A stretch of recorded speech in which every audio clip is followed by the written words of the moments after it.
And finally, new rule, the smartest thing Democrats did this year was finding their patriotism again. If you told me a year ago that if Kamala Harris would be the nominee and in her acceptance speech she would use the word privilege, I would not have guessed that she used it the way she did. The greatest privilege on earth. The privilege and pride of being an American.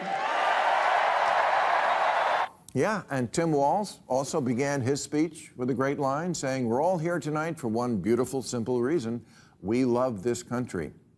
And yet this message doesn't seem to be catching. The opening of the segment sets the tone by questioning the Trump administration's promise to cut government spending through its DOGE task force. When the group examined the Pentagon, expectations were high. Defense has long been viewed as the most bloated sector of federal spending. Yet the findings were underwhelming. Only $580 million in questionable costs were identified out of a defense budget approaching $900 billion. This discrepancy exposes a critical truth. Trimming government fat is easy on paper, but the real challenge lies in confronting the military-industrial complex. On with a lot of the younger people. None of them are standing up and screaming, "That's my country!" Quite the reverse. Quite the reverse. The protests that started off as justice for Palestine have morphed into a broader kind of America is the problem. We fucked up the whole world thing. Last weekend, there was a pro-Palestine rally in Seattle, and when the rapper Macklemore said, "Fuck America," everybody loved it. Yeah, fuck America. Yeah, I'm sure it was a big hit with the Queers for Gaza crowd. Literally advocating for a government that would imprison you or kill you for being queer, from the safety and security of a country that doesn't do that.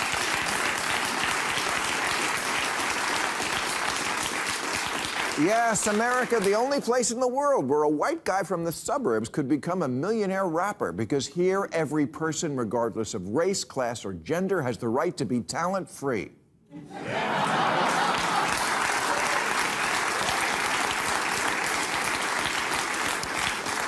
And guess what document allows you to protest and chant, "Hey, hey, ho, ho," followed by something really stupid? Yeah. Constitution Day was last week. It's an actual federal holiday, but no one noticed, despite the fact that it's probably the greatest legal document ever. Is it flawed? Of course. It was written by humans, and they were all white men, as depicted in this illustration from Google. Attention then shifts to Elon Musk's earlier critique of the F-35 fighter jet, which he called obsolete in the era of drone warfare. His statement resonated as a bold challenge to entrenched defense practices. However, Trump quickly contradicted that logic by announcing the new F-47 fighter program, refusing to disclose its cost. This reversal illustrates a broader problem. Campaign rhetoric about efficiency often collapses under political and corporate pressures. After 2 months, DOGE reported just $35 billion in savings, barely a fraction of its lofty $2 trillion goal. AI.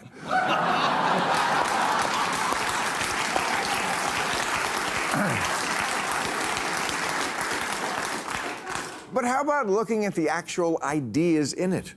I won't hold my breath for that, because only 14% of 8th graders are proficient in history now, and only 22% in civics, which may be why 4 in 10 Gen Zers say the authors of the Constitution are best described as villains. Wow. It's amazing, since in 1776, James Monroe was 18. Alexander Hamilton was 21, and James Madison 25. Joe Biden was only 30.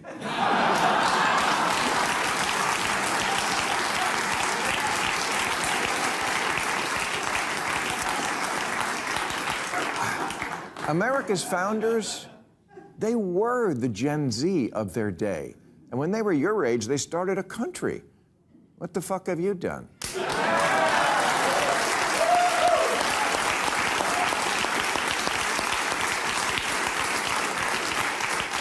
So no, the Constitution isn't perfect because it wasn't written by Taylor Swift, but...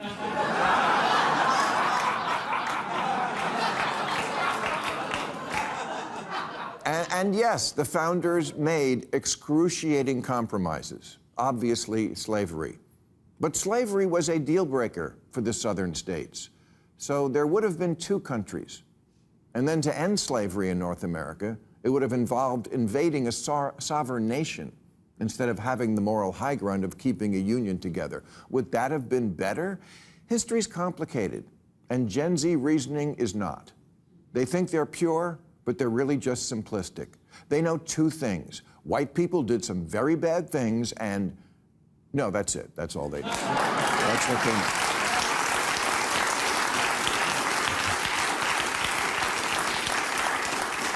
Well, I know that too. Here the commentary zooms out to the larger picture. Regardless of political leadership, U.S. defense spending remains sacred. The budget surpasses that of the next 9 nations combined, outpaces China by a factor of 3, and dwarfs Russia's by over 8-fold. Despite the Pentagon admitting it has nearly 20% more bases than necessary, closures are avoided. This highlights the bipartisan consensus. Defense spending is always justified, even when logic suggests otherwise. But I also know other things. Like how in 1776, slavery was a lot like flying private today. If you could afford to, you would have done it too. Everybody did it, of all races, throughout history, in the Bible, and all over the world. If you hate George Washington for slavery, are you prepared to hate the woman king?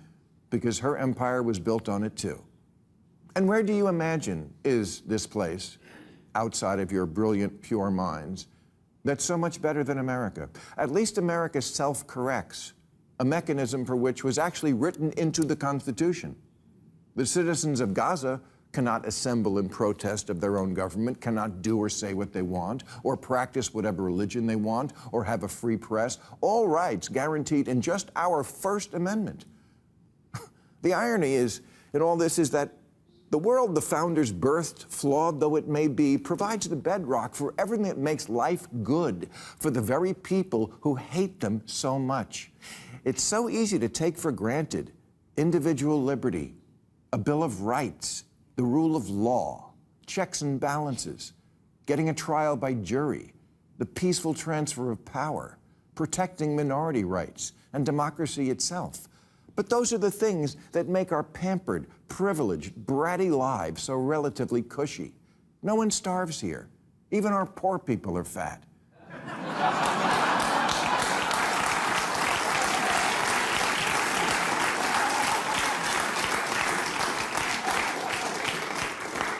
Not everyone has to be bribed. Anyone can get rich. The cops are flawed, but we're not a police state. The drinks don't make you go blind, and no one pushes you out of a window for a bad Yelp review. Our government takes a lot and fucks up a lot, but it also gives a lot. Healthcare, retirement. Wasteful examples reinforce the point. Military golf courses exist in abundance, Boeing inflates prices to absurd levels, and the Department of Homeland Security embodies bureaucratic inefficiency.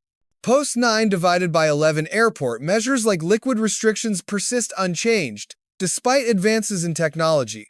Doge's cuts here amounted to just $50 million from a $170 billion DHS budget, exposing how little appetite there is for genuine structural reform. Unemployment, disability, college grants, food stamps. Maybe in the blissfully perspective-free mind, this all adds up to a low bar that America has reached. But you have to ask, why do millions of people every year risk their lives to come here? In conclusion, the commentary underscores a sobering reality. America continues to pour money into outdated or redundant security practices. Public fears today concern aircraft safety more than hijackers, yet budgets reflect a 20-year-old mindset. Unless leaders confront entrenched defense and security spending, promises of sweeping cuts will remain symbolic gestures rather than substantive change.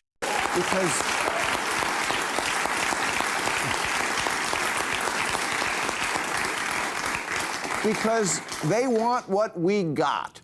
The founders were flawed, but they did build a place the whole world wants to break into. No one is paying a coyote to smuggle them into India or Russia.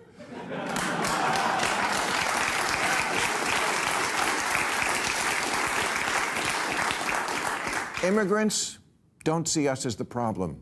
They see us as the solution. And there's a reason they kill themselves to get here, and it's not just the ponds full of delicious ducks and